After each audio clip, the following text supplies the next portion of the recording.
Right. Are we ready for some green men? Yeah.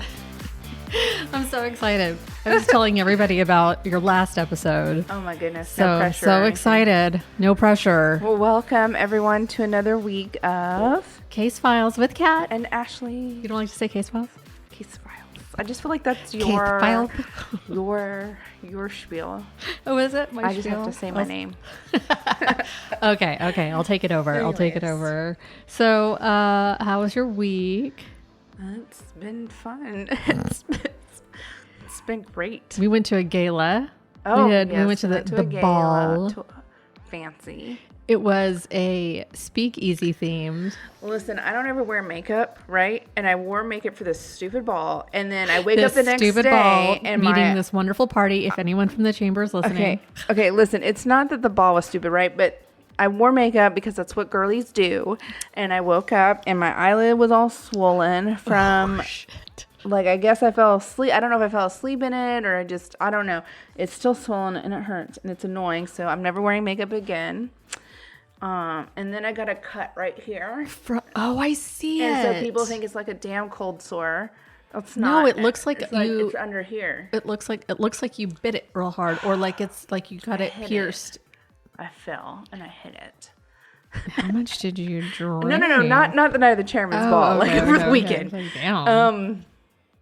And then I'm leaving on Thursday, and I haven't prepared shit for that. So it's been a fun week. Just, Well, it is gala season, and so Bay Area Turning Point is having their gala on Saturday, and my body already hurts. It's like, oh, this is your tech week for you theater nerds. This is tech week for me, and my body's already being held together by fear and anxiety, and I just know, like, I can feel the muscles in my legs already tired. And I'm like, ugh, and I haven't done anything. You know, it's just, I can just feel that I'm like this. And I'm like, oh my gosh. Speaking of anxiety. Friday was like the last day of fun. Speaking of anxiety, the universe just fucking loves to fuck with me, right? Like, I was at this place on Saturday, and I'm flying on Thursday, okay? I already don't like planes. Yes, you don't. I'm at this place on Saturday, and you know what they're showing? What? They're playing Final Destination. Oh my God.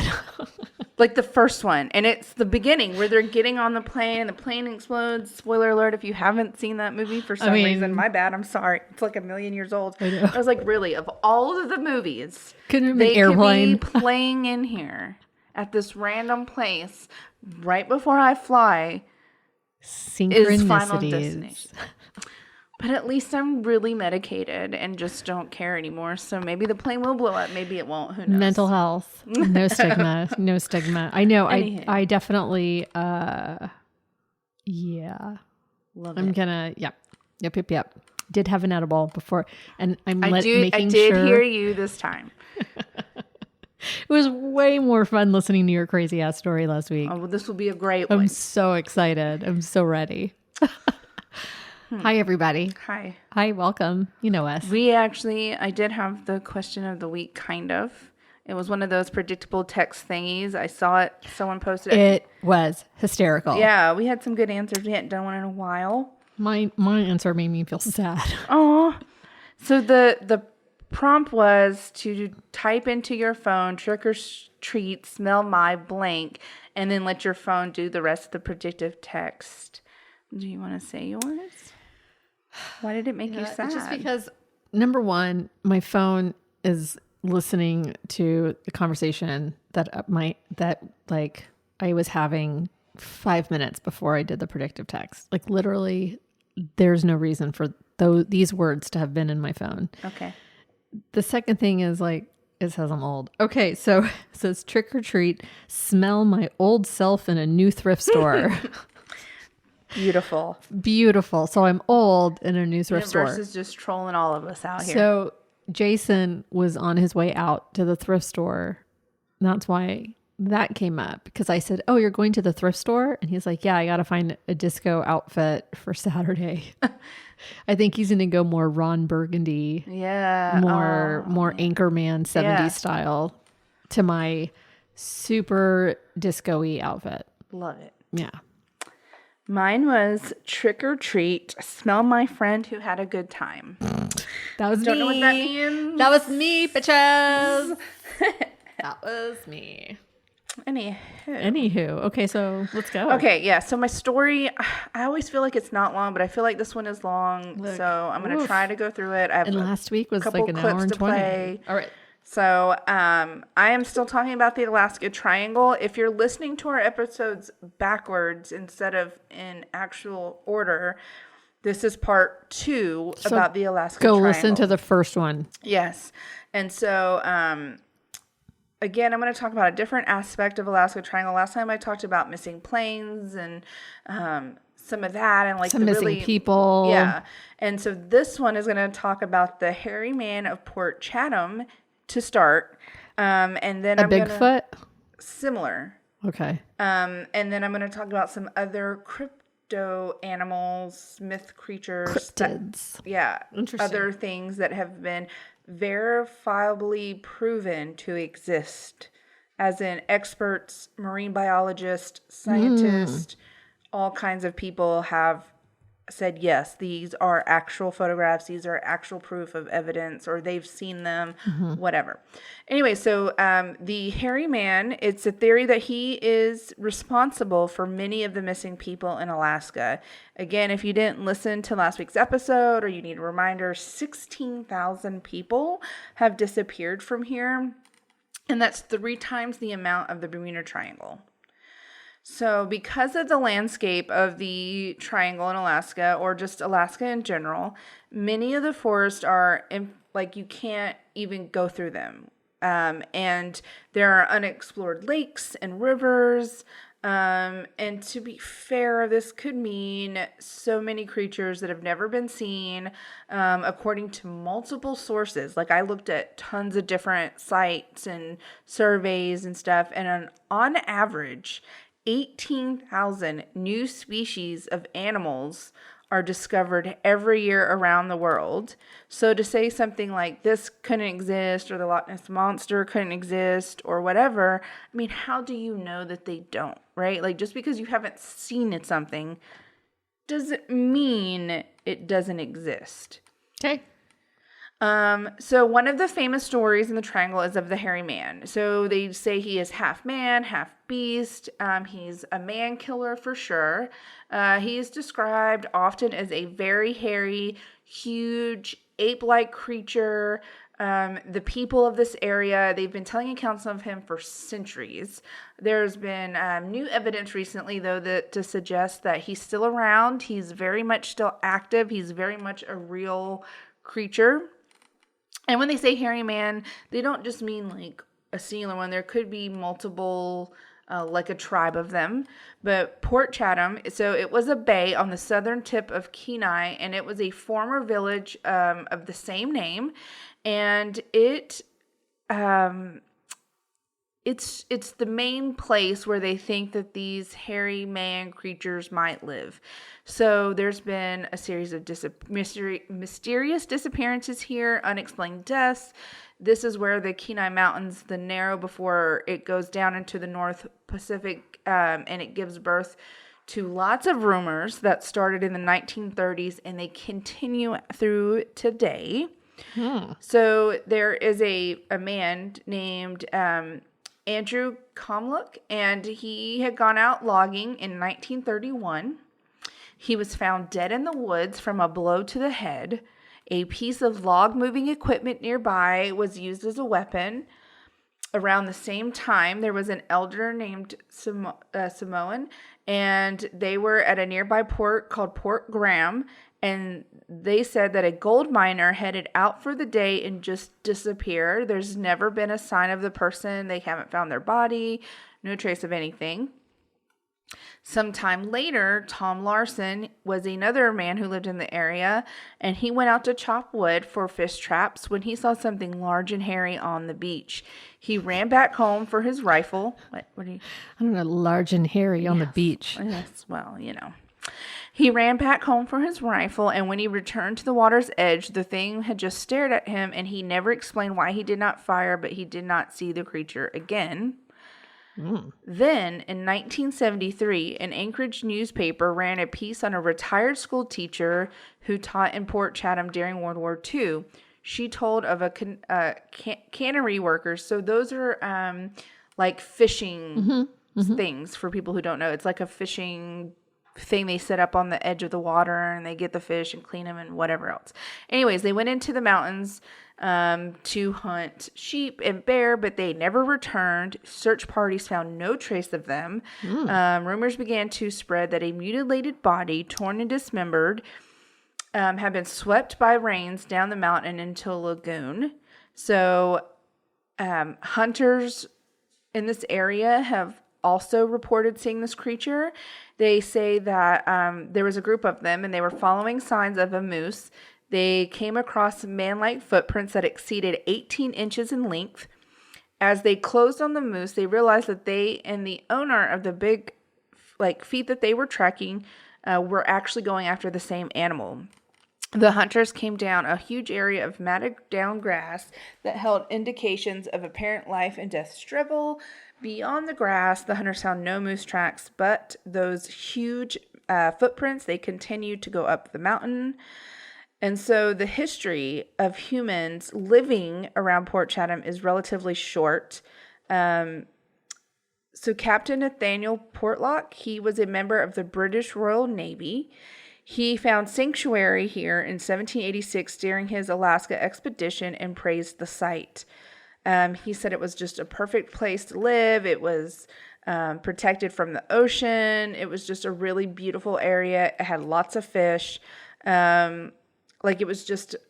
It was perfect. And so around 1900, an American firm brought in a fleet of fishing boats and built a cannery to take advantage of the calm waters and the huge amount of salmon. So there was a huge amount of fish here. And so the port grew. It grew around the canneries, and by all accounts, it was quaint. It was tidy. It was nestled between the sea and the mountains. And by 1921, the people living here established a post office. So they were kind of... What year was that? That was 1921. Okay. And so they were kind of building a life here. All right. So fast forward a little bit. In an interview that ran... I say a little bit, but in October of 2009, October 2009, there was an edition of the Homer Tribune where an elder named Melina Keel was born in Port Chatham in 1934, and she gave insight to the demise of her hometown. She explained that her parents, along with the rest of the village, grew very weary of being terrorized by a creature the Alautic called a non-Tinuk, meaning half man, half beast. She said that many of the residents refused to venture into surrounding forests and over time abandoned their homes and village and moved up the coast to Port Graham. Only the postmaster had remained in Port Chatham, but the post office itself closed in 1950. Earlier records made by Portlock Cannery Management showed that the site had been vacated once before. The cannery supervisor noted that in 1905 that all of the native workers evacuated the area because of something menacing in the forest. They only returned the following year, but they really didn't want to be there. Like, they were scared of whatever was in the woods, because whatever was in the woods was like killing them. People were disappearing. And they had never seen anything like this before, like the thing that was killing and hunting them. And so the stories didn't stop with the abandonment of the village, because literally everyone deserted this area by 1949 except for the postmaster, who left in 1950 when the post office closed. So a goat hunter in 1960... That's dedication. Yeah. That's dedication. I mean, and it's still deserted to this day. Nobody lives there. But that the postmaster was like, I'm going to stay. Yeah. And then he was like bounced a year later. So a goat hunter in 1968 claimed to have been chased by a creature while he was hunting in the area. In 1973, 3 hunters took shelter during a 3-day storm and claimed that each night something walked around their tent on what sounded like only 2 feet. There's multiple accounts of this. So they heard something with just 2 feet walking around. Okay. Basically, they were saying that it wasn't like a bear right? Because the bear would have been on all four paws. And then you would have heard maybe some shuffling. Yeah. And in 1990, an Anchorage paramedic was called out to aid a 70-year-old native who had suffered a heart attack but was incarcerated in the Eagle River jail. He was incarcerated in the Eagle River jail north of the city. While treating the man, the paramedic happened to mention he hunted in the area of Port Chatham. The elderly man suddenly sat up, grabbed the medic by the shirt, and asked, "Did it bother you? Did you see it?" Basically referencing the hairy man. Like, this story is old as time. Like, and so many people are afraid to go. Like, the only way to get to this area is by boat, and a lot of boaters will not take you. They will not go to the land. You can go partially there, and then you can get on like the little buoy, You start swimming and go, because they say the hairy man can swim. He has like webbed webbed feet and stuff, and he can swim. So yeah, a lot of boaters will not take you all the way to the port. Okay. Oh my God, can you fast forward? Has anybody in recent years gone? Yes. Okay. I just wanted to know. So again, stories of the hairy man beast have been happening for years. In episode 2 of the Alaska Triangle series, they show recent photographs that again have been proven to not have been altered, and it was large footprints that have been found, and they compare it next to like a human foot. And it's definitely, you can tell it's huge. It's definitely not human. And again, it was verified that it was not altered in any way. So, and it was by like professionals. It wasn't just some random hunter. These were like scientists who were out on the island trying to find or like look around and see if they could see anything. A lot of the machinery, I'll talk about this a little bit more. A lot of the machinery is still there. Like the cannery machinery? Like they just left it. Like they deserted the shit. They just packed up and left. Okay, so it's all rusted. Buildings are dilapidated, and I don't know I didn't see any buildings in the episode, but the machinery, you can see where the wilderness is like grown around it and stuff. Oh snap! Yeah. So, anyways, there are thousands of square miles of unexplored wilderness in Alaska. Literally, tons of hiding spaces for animals, beasts, people. There's a man named Dr. Robert Alley, who is a cryptozoologist. And throughout the story, there's a lot of cryptozoologists, and I did not realize it was such a huge profession. But there's a lot of them that I will talk about. And there's some that I don't talk about in this story, but I will in future episodes. Anyways, he's a cryptozoologist and a former professor of the University of Alaska. And he has been studying firsthand accounts of people who have seen the hairy man. He describes him as large, bipedal, which means he stands on 2 feet. He's completely hair-covered man-like creature similar to Sasquatch and Bigfoot, and says that they're possibly related. They're very large, and they're up to 8 or 9 feet tall. They're very fast. Like, they move super fast. And they're very territorial and very aggressive. It is widely believed that the area of Port Chatham has been claimed by the hairy man as his territory because it's remote. There are no humans. It gives them refuge, and it would be one that they, if there are multiple, which they believe there are, would want to protect. And so no one has lived in this area since the 1900s when those people deserted it. No one has ever lived there since. So after all the people moved to Port Graham and the postmaster left, no human has lived knowingly on this area. There are other... now, people do go try and hunt in the area, but they don't live there. Hunt? Like hunt bears and moose and stuff. But wouldn't they be scared? I mean, if you're not going to, I don't know. Well, I mean, how many people, there are people who are non-believers. And so, of course, they're going to be like, oh, whatever, I'm going to go. So a cryptozoologist makes, on average, $46,000 a year, except in San Francisco, making $69,614. I'm in the wrong damn profession. Anyways, there are other accounts of hunters that would go up into the woods and find dismembered and mangled bodies that would float down in the lagoon.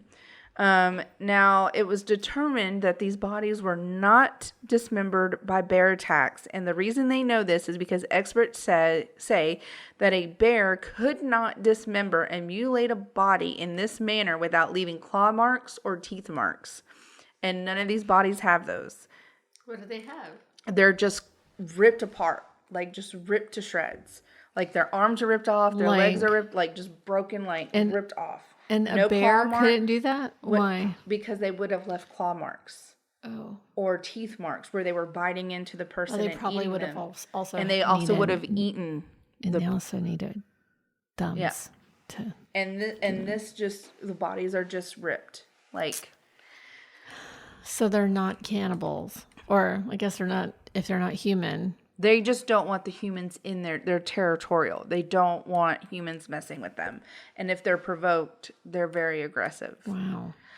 So going back to when the fishery and cannery were in this area, and I bring it up again because in the episode you can see there's three scientists. They're like explorers, cryptologists, and there's some other expert. Again, when they're walking around, you can see all this machinery that's been abandoned all over the area. So the workers at the time that were there for the fishery and the cannery, they felt so threatened that they made demands that were unheard of. Like they refused to work. They would go on strike unless they had armed guards who would protect them from the menace that was in the woods. And this was like in the 30s.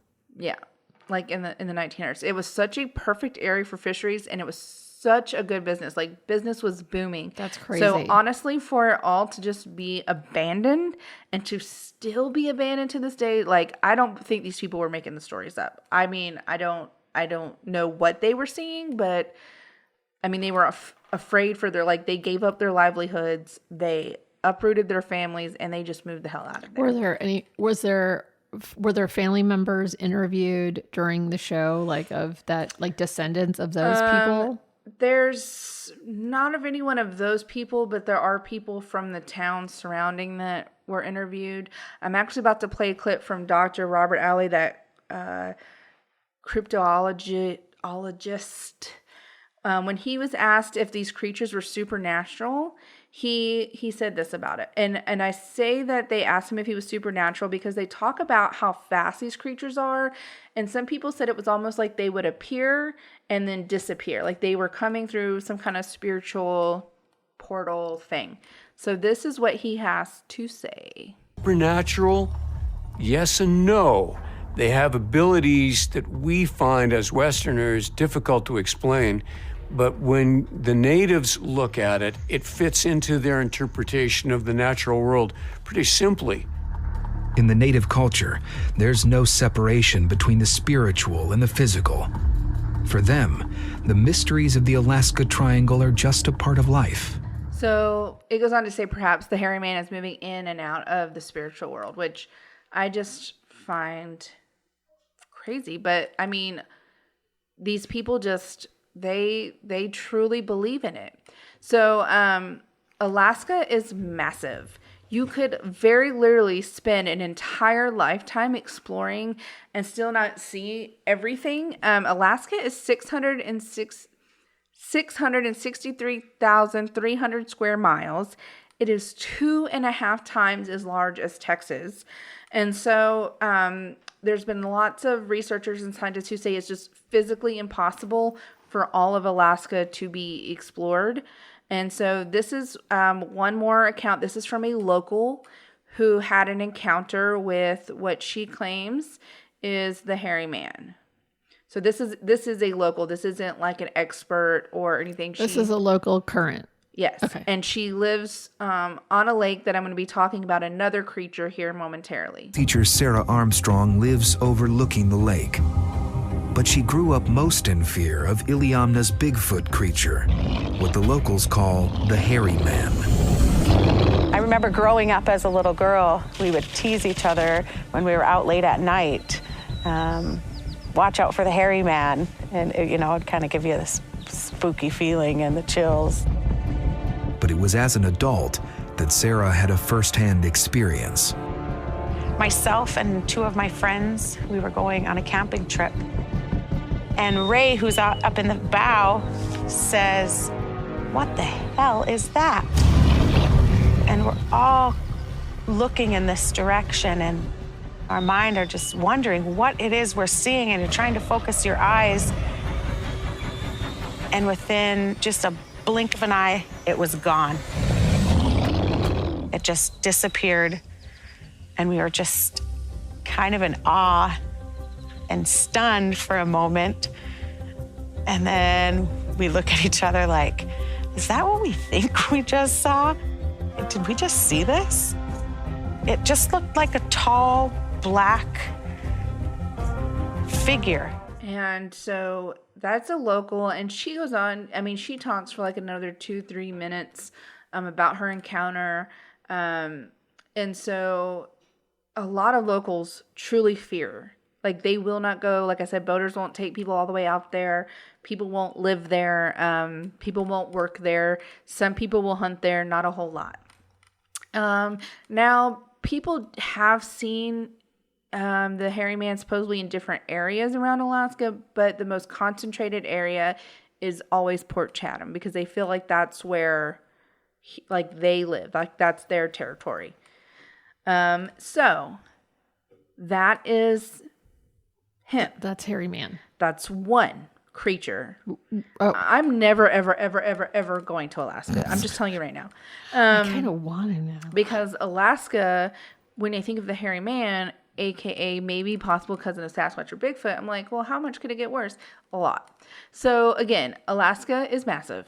And so another issue that comes to Alaska is, what about creatures that have been frozen in ice? What happens when that ice melts? Okay, well, I'm going to tell you. I'm going to tell you. Scientists will tell you. I'm going to tell you because scientists would tell you.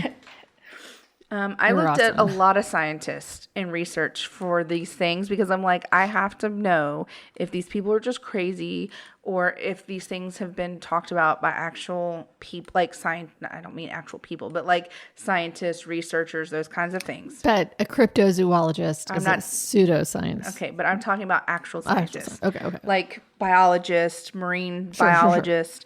So in 2015, scientists at the Alaska Earthquake Center picked up readings from a remote, God damn it. Seismic? How do you say it? I know you're looking. Okay. Mm-hmm. Yay. Go, Ashley.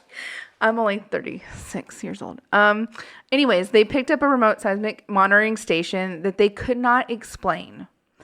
Like readings. They picked up readings that they couldn't explain. The readings were from Duluth River Mountain Station, and the data clearly showed shaking on the ground as if something massive has been moving in the area. Andrew Go, who is a journalist and researcher, has been looking into the story. The scientists were totally mystified. They had no idea like what could have caused this, because it wasn't an actual earthquake. And there's no way that it could have been an earthquake? No. They have no idea what caused it, and they knew it couldn't be an earthquake because they said that they know what the readings of an earthquake look like what it, like even strong ones, what it would look like on the readings. Mm-hmm. And these readings were completely different, something they had never seen before. No way it could have been caused by an earthquake. And so shortly after the readings, they discovered that the seismic monitoring device was actually smashed into pieces by whatever creature that was on the surface, which, according to Andrew, not only perplexed them, but it horrified them, because they couldn't explain what did that, how something could smash the monitor to pieces. And how big is the monitor? It was pretty large. I don't know the exact size, but it wasn't something like a random, like a bear or a moose, like typical animals of Alaska could just destroy. So according to Andrew, there's only one creature that could have done this. And he said, by his own accord, he admits it sounds far-fetched at first, but it's the prehistoric mammoth. And so according to scientists, mammoths died out thousands of years ago. However, there are multiple people I'm going to talk about that say that that's actually not true. And it's been proven to not be true, that they did not actually die out thousands and thousands of years ago, like 10,000 years ago or whatever. So there's a man named Bruce Schindler, and according to him, he's an ethical ivory carver. I don't know what that means, but that's what he does. He lives in Skagway, Alaska. That means he doesn't take the husks off living. Okay, great. Well, that's him. So he lives in Skagway, Skagway, Alaska, and he chases mammoths. According to him, he chases mammoths. He lives in the southeast of the triangle, and he travels all over Alaska searching and collecting mammoth tusks for his ethical ivory carvings. He buys a lot of them from gold miners. But he finds all of these tusks. He says they're like 300 pounds a piece most of the time.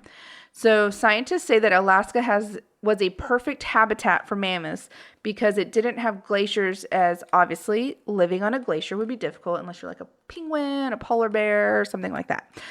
So most of the northern hemisphere had a lot of glaciers except for up north in Alaska because it didn't get much snow. So however, it did get a lot of moisture, which led to a lot of grasslands and thus food for the mammoth. So scientists say that the Pleistocene, whatever, Pleistocene. Pleistocene. Sure. Ended 10,000 years ago. And that is, according to them, when the mammoths would have died out. So with all of the things in life, there are exceptions. On Wrangel Island, north of Siberia, mammoths actually lived up until 3,700 years ago. And so they lived much longer than what scientists originally thought. And so if it has been proven that mammoths have survived thousands of years past their previous extinction date, scientists believe that they may have lasted even longer in the wilderness of Alaska. So Dr. Lance Hightower has uncovered evidence that mammoths actually survived into modern times. So basically, he says they never went extinct. They just moved to an area in Alaska that humans probably could not get to. And so what is the importance of this discovery? Because since mammoths aren't like a crypto whatever creature, like it's not a Cryptid. Yeah, cryptid, but it's not like a legend. It's not like a dangerous, well, I mean, it's dangerous, but it's not like the hairy man. It was like an actual... Right, but people think that it's extinct. So, right. So that's mythical in its own right. So why does that matter? So according to scientists, as the permafrost begins melting around the world, we will start to see new species that are coming to life, including new bacteria and new viruses that have been locked away in the ice for thousands or maybe tens of thousands of years. And they say it's not just tiny bacteria that can be preserved alive in ice. There's actual scientific basis for animals almost coming back from the dead, frozen completely, and then thawing out and being able to breed again the following spring. They have shown that this to be true. They have seen the creatures. And we have a lot of small animals that freeze in the winter and then come back in warmer temps. There's the Alaska wood frog. There are species of turtles that literally bury themselves into dirt and then come back when it's warmer. There are just all kinds of creatures. Mosquitoes. Yeah. And so many animals hibernate, or they freeze in the winter and come back in the spring and summer. And so the question now in the Alaska Triangle, is it possible for creatures as big as a mammoth to freeze and then have come back unfrozen, or do they actually just never go away at all and they just live in small pockets of Alaska that have not been explored? Because there are tons and tons of areas of Alaska to this day that have never been explored by humans. Like, I just want to take like a heat-seeking drone.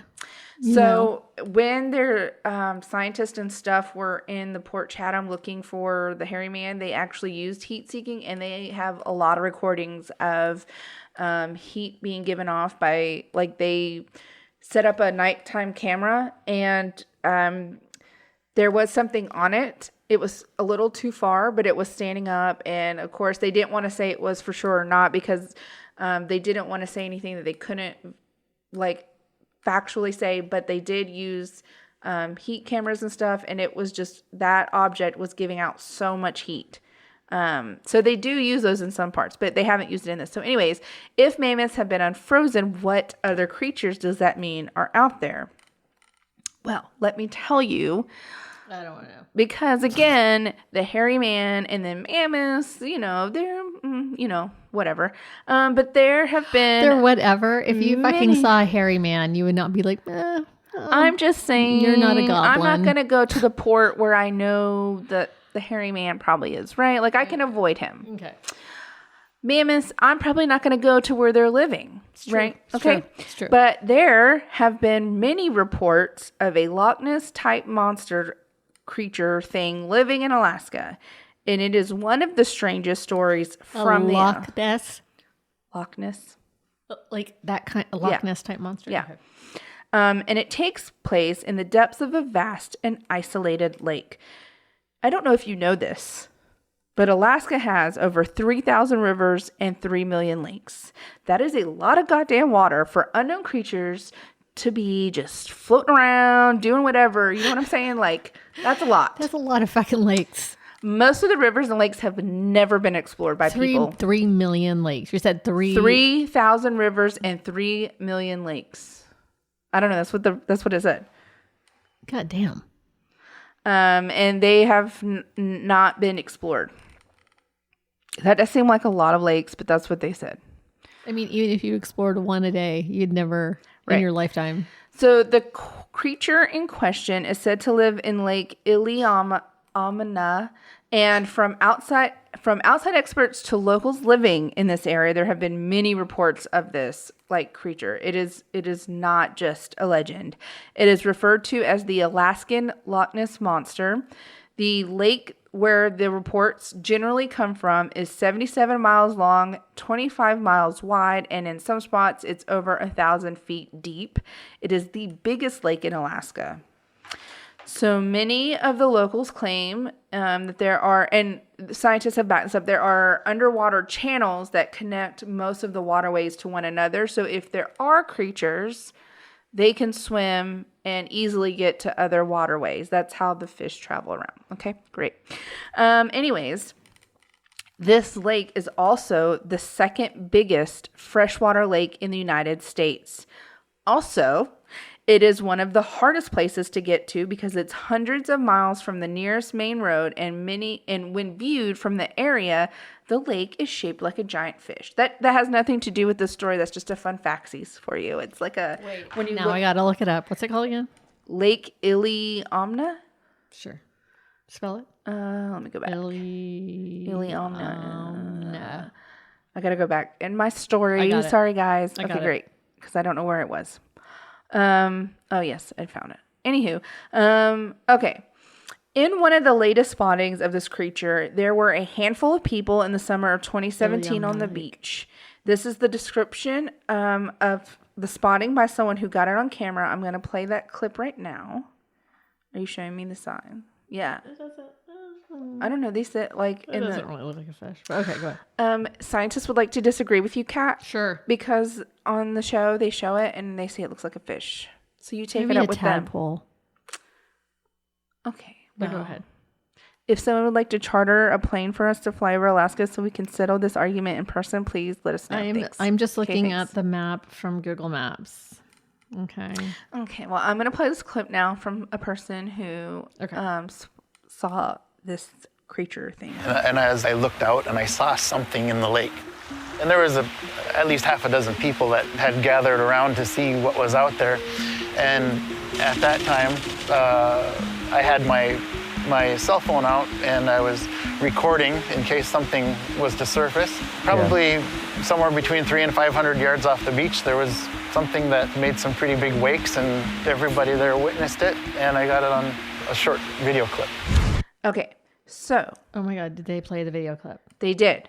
You can watch the clip. It's in this episode several times. They verified it was accurate and it wasn't butchered.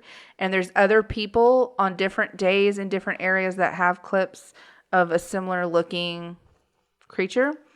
And I'll actually talk about a government official that has something too. And they say how big an estimate? Yeah. Nathan, great question. I'm going to get there. Just like last week. Nathan took a video, and to be honest, again, it's crazy. There were multiple witnesses. It wasn't just some random person by themselves talking about this. The video was analyzed, and it said the creature was determined to have 3 humps, and in total, the visible part of the creature was about 50 feet long. Just the visible part, because they couldn't see under the water. So 3 lovely lady lumps. Yeah. So again, the video was analyzed by experts to verify the proof, since some of the quality of it was poor. This was back in 2017. Why is the quality always poor? Why can't we just get... I mean, it was a cell phone in 2017. It was like 500 feet on the water. But they did send it off to experts to have it analyzed, because they're like, wow. And it was verified. It wasn't altered. They were able to measure some scientific method of measuring the distance between the humps and how long the visible part of it was. Other witnesses in different encounters with the creature described it as black and had leathery looking skin. It had an arc versus going straight up. Like its neck was like an arc. It didn't just go straight up. And it said it had a snout. Okay. I see what you're saying. Like it was not the humps. Yeah. I'm sorry. Okay. The neck was arched and it had a snout. Not like Nessie, which looks like a brontosaurus coming out of the. Nessie has sort of like this sort of look. Right. It was similar. But anyways, it was determined that it didn't move like a fish either. It's a giant-like serpent with humps. There are other witnesses on different days that have also caught the creature on camera. So again, it isn't like one person who's just off their meds and crazy, like multiple people. Me, sometimes. They're not on gummies or edibles. These are sober. I would say that I'm crazier without them. Credible people who have seen, they've seen it on different occasions. They have videos of it. They have eyewitnesses of it. And so anyways, stories of this creature go way back though. The native people of the area who lived there for nearly 10,000 years talk about it. For them, it was not a fairy tale. It's part of their oral history. So this is the last clip I'm going to play, and it's from a native elder who is telling a little bit about it. It kind of looks like a squid or something, because it has feet. There's not like you know what I was thinking of, just like a fish like that, like a goldfish. Yeah, it's not that. It looks like it's got tentacles more. So it's Raymond Wassily is a native elder. I heard stories from all my elders before me of how they saw it, and stories are the ones that tell the truth for the nomadics, because they didn't know how to write it. As a young man, Raymond himself had a close-up encounter with the monster when he was out on the lake with his family. My dad was on the cabin looking at it. He said it's longer than the boat. And the boat was almost like 32-footer end to end. It looked like it had a hump, and then I couldn't judge it, but it looked like it had 3 on the way back to it. Then it kind of sloped and it had a tail. And the head looked like it could swallow you. Damn. Yeah. And so U.S. wildlife experts have said that while beluga whales do swim in Alaska and can be large in size, these could not be the creatures others were seeing, as they were mainly white in color and do not have humps as described, because some people said, well, maybe there's another explanation. Maybe it is a whale. But again, the U.S. wildlife experts say that that's just not possible, because the whales are white. They're, even though they're as big as that in size, that they just don't have the humps. They don't move the same way, because a lot of people claim that their creature would kind of like move like an eel would. but not like a normal fish, right? Yeah. Like that. Or like up and down, it just didn't move like a whale would. And so there was one wildlife expert. Her name was Robin Levine, and she said she witnessed the creature herself and had this just moment about it. Like, it was just a sinuous moment of, and it had a sinuous, not moment, movement, a sinuous movement about it, but not an eel. She said it had pectoral fins and tail fins. So I know this is hard to imagine, but I'll post pictures of it. I need you to draw it. But it's like, it's got a long neck and a snout, and then it goes down into the body where it has two pectoral fins, and then like two tail fins, and then a smooth tail. So like 4 little flappy on the side. Okay. Yeah, and then a tail. So that's what she describes. Seems very dragony. Right. Like if a dragon were in the water. Right. Sort of. Correct. Extra wings. 4 on the side. So there have been other strange cryptic spottings around the lake. There was a bird described as the size of a plane. It was said to resemble a prehistoric pterodactyl. So there's lots of cryptic animals around here. But of course, again, the main focus of the lake, because its size, according to everything they have on it, would be larger than any other creature in Alaska, is this Loch Ness type monster. Do they have a name for it? The Alaskan Loch Ness monster. That's it? Yeah. They don't call it, they call it Alaska? I don't know. Nessie. We have Nessie. The only creature they can compare it to is, as we've been talking about, the most famous original Loch Ness monster. We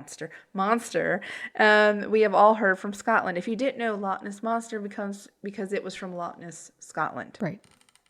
So Dr. Robert Alley says that if there can be one creature in Loch Ness, Scotland, there can be monsters elsewhere too. Comforting, very, very, very comforting. For skeptics, there is verifiable proof. There are pictures, there are videos, there are sonograms, there are eyewitnesses, there are scientists, there are researchers that all say that this could very well exist because they believe that the original Loch Ness monster and the Alaskan one could be a relic population of the Plesiosaurus, which is an extinct marine reptile that existed at one time. It was a dinosaur. It existed when the dinosaurs did. The head of what we know the Plesiosaurus to be. That's how it's. That's Plesiosaurus. I feel like sometimes I'm a Plesiosaurus. Plesiosaur. Oh. Plesiosaurus. I feel like I'm a Plesiosaurus. Like I'm always Yes. Yeah. Yes, so I'll do that. They believe that the plesiosaur to match the description given by witnesses and seen in videos. It also matches, again, the original Loch Ness monster.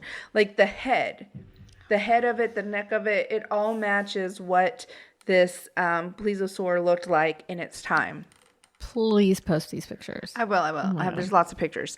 So only 600 people live on the shore of Lake Iliamna, and the lake itself is 50 times larger than Loch Ness, Scotland. And so, if you think about it, it's how much bigger? 50 times bigger than the lake in Scotland. Yeah. People who are like, is there a creature? Like, how would we not have seen it yet? Have you seen the ocean? Do you not realize like how many crazy ass creatures there are that we haven't discovered? How many people live around it? Yeah, but like no, but how many? Oh, there's only 600 people that live anywhere near the shore of this lake because it's not. Who's vacationing there? Yeah, it's like very hard to get to the middle of the lake and stuff. It's a 77-mile lake over 1,000 feet deep. Just like no one's going to vacation there. You're not. If you live there, you're like a native. Yeah. You're definitely someone who's been there, like your family's been there. You're not. It's not somewhere you just move on a whim. Anyways, so again, to me, it's completely possible that some of these creatures could exist. So all throughout British Columbia and Alaska, there's been hundreds of lakes with lake monsters being reported of living in them. Scientists say that the waters in Loch Ness, Scotland, and in Lake Iliamna are very similar. They have the same temperature, the same kind of water, the same kind of latitude, and so that the similar creatures could exist in both. So it wouldn't be too crazy if the Alaska Loch Ness Monster was the same kind of Loch Ness Monster spotted in Scotland. Well, similar temperature, all of that kind of stuff. So new species are being discovered constantly in Alaska. In 2016, there was a 24-foot whale that washed up on the shores of Alaska. It was an entirely new species of whale. It had never been discovered before. So, again, it's not insane to think that these cryptic creatures are there and that they are real. And so in 2016, now this is something I mentioned in the last episode. It's this whole next little part I'm going to talk about. So in 2016, in the middle of the Alaska Triangle in the Chena River in Fairbanks, there was a giant serpent that rose from the icy depths and was videotaped by the Alaska Bureau of Land Management. It was recorded by one of their government workers named Craig McCaw. He was out on a routine job inspecting the river when he saw the creature. He was taking pictures of the river, like where the ice started to form. They were trying to keep track of that kind of stuff. And he was standing on a bridge and he was like taking pictures, and he had his phone out and something was moving and it caught his eye. And he started recording it because it was 20 feet long. Again, just the visible part of it, and nothing of that size had ever been seen or recorded in this river before, and he knew it was a creature. It wasn't like a log floating. He could see it moving. And so there are so many, this video is everywhere. You can look it on the episode, you can look it up on YouTube, but you can very clearly see it moving in the water. It's a high definition video. It's not grainy. It's not like the 2017 videos, and it's by an actual like land management government worker. So prehistoric creatures do live in the waters of Alaska. There are blood-sucking fish known as lampreys. Ew. Lampreys are known as vampire fish because they attach themselves to other animals and suck their blood. Oh my God. The pictures of their mouths are terrifying. Their teeth I can look that up now. are terrifying. Lampreys. Nightmares. Lampreys. If you would like to look up their mouth. That shit is that's a thing of a nightmare. You saw the mouth? They're terrifying. That's the fucking nightmare. So in a fish. Right. Okay. God wait till you hear what happens. So they're around 200 million years older than dinosaurs. Okay. They were around 200 million years before dinosaurs. In June, I'm gonna have nightmares about this mouth. In June 2015 in Fairbanks, Alaska, lampreys just started falling from the sky onto the streets of the city. Shut up. Literally. Blood-sucking fish just raining down. Get the fuck out of my house. Get the fuck out of my house. Miles away from the river. So how the F does that happen? Water cyclone. Great question. There was no water cyclone.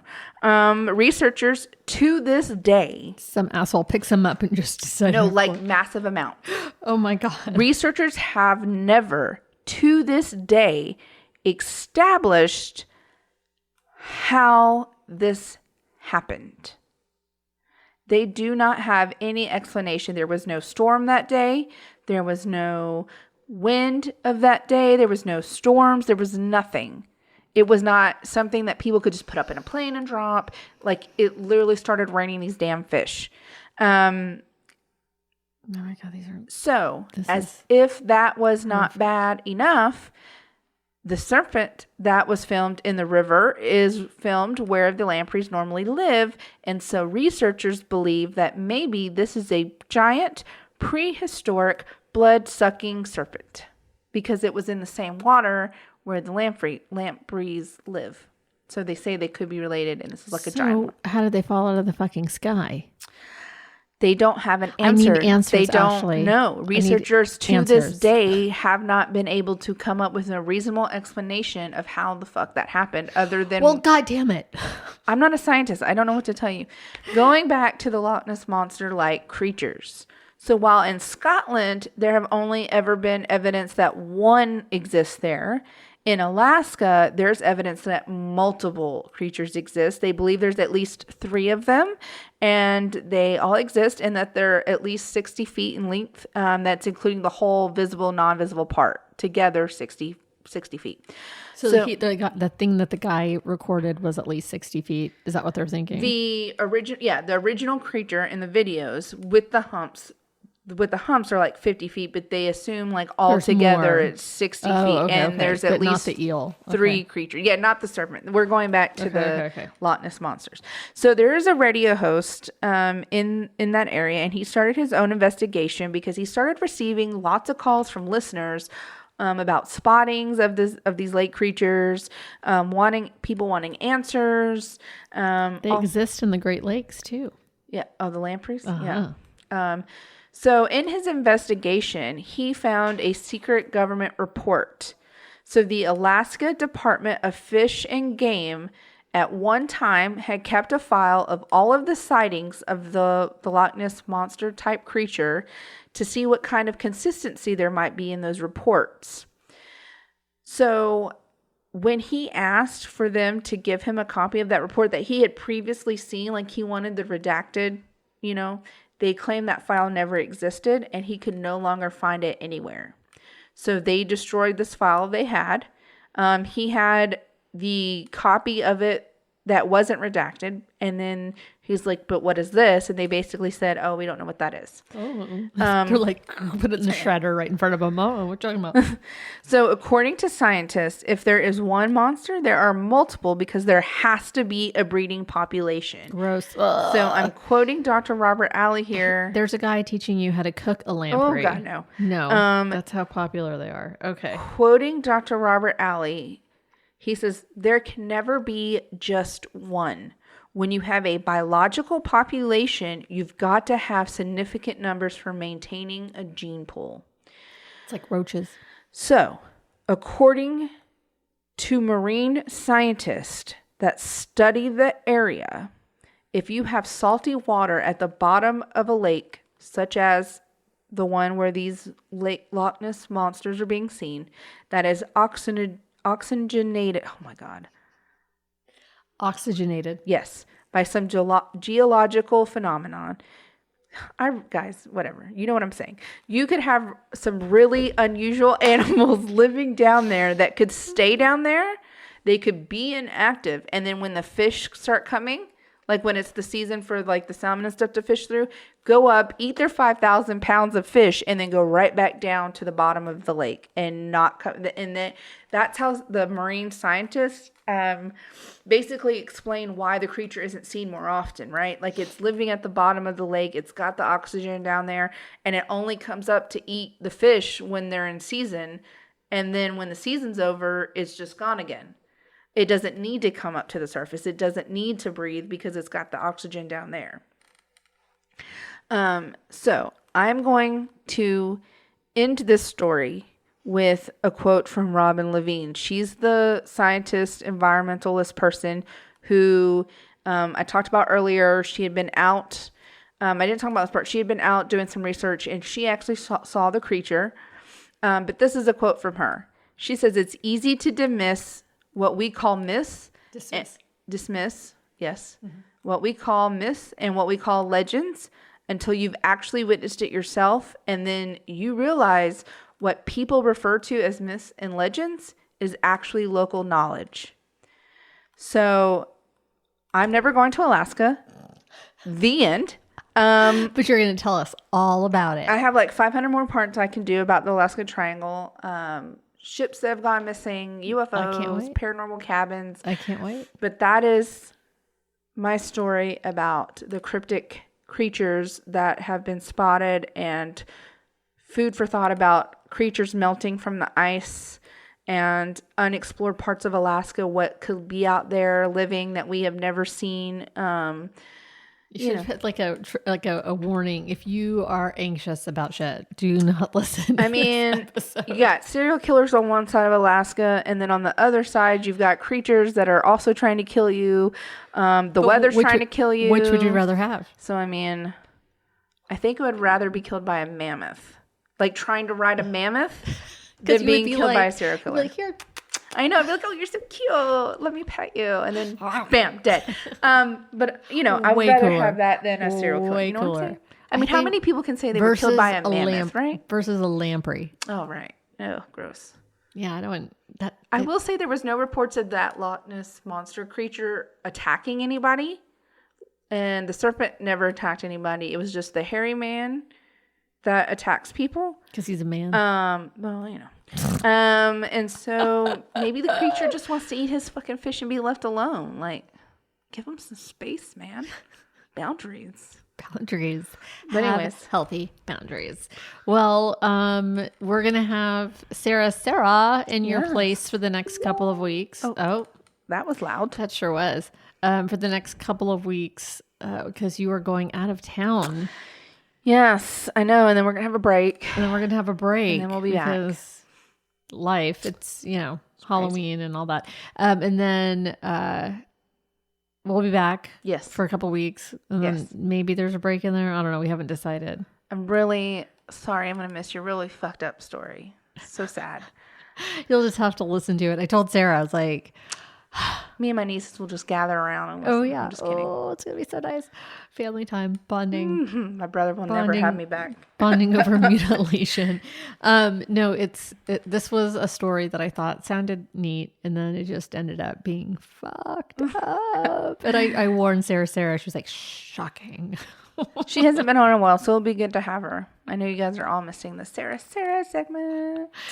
I know. All right, everybody. Well, we have answers real quick. Oh, yeah, we do have answers. I forgot. Sorry, we haven't had a question of the week in a really long time. Yeah, I'm out of practice. Okay, so again, prompt was trick or treat, smell my blank, and then let your phone fill in.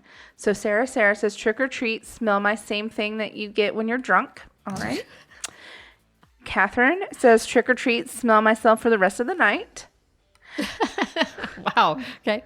Missy says trick or treat, smell my face when I'm at the gym. Ooh, okay. All right. Amy says trick or treat, smell my love for you. Aww. Heather says trick or treat, smell my car. Oh, get that checked out, girl. Get that checked out. Anna, our friend Anna, who sent us beer, says trick or treat, smell like a slob or something like that. Part of my day. RC says trick or treat, smell my feet and my face when I'm not feeling well or have any other issues that need fixing. Wow, that's a lot going on there. And then you said you had an answer, right? I have a couple. So I have trick or treat, smell my house. That was from Mike and Shirley. Andrea says trick or treat, smell my house in a little while. So similar. I guess they're all both talking about their homes. Steve says trick or treat, smell my eyes on my face. Oh, love that. And Patty says trick or treat, smell my coffee. Oh, there was one more from Ashley. Sarah's Ashley that says I'm late, but here it goes anyways. Trick or treat, smell my food in my mouth while I'm waiting. Oh, that's kind of neat. I want to smell that. I don't really want to smell any of that. Anyways, okay, now you can say your ending. She'll go. We'll see you next week. We'll see you next week, you guys. See something, say something. If you get a good camera out, try to be really still. If you see something, try to get it on camera. It's just like Ghost Adventures. Man, I know that you just want that one like super awesome video. Like we just need good UFO video that's not grainy. Yes. We need it. So get your good camera out. But next week we'll have Sarah for a couple weeks telling my crazy ass story, and we'll see you then. See you later. Have a good trip, Ashley. Thanks. Bye.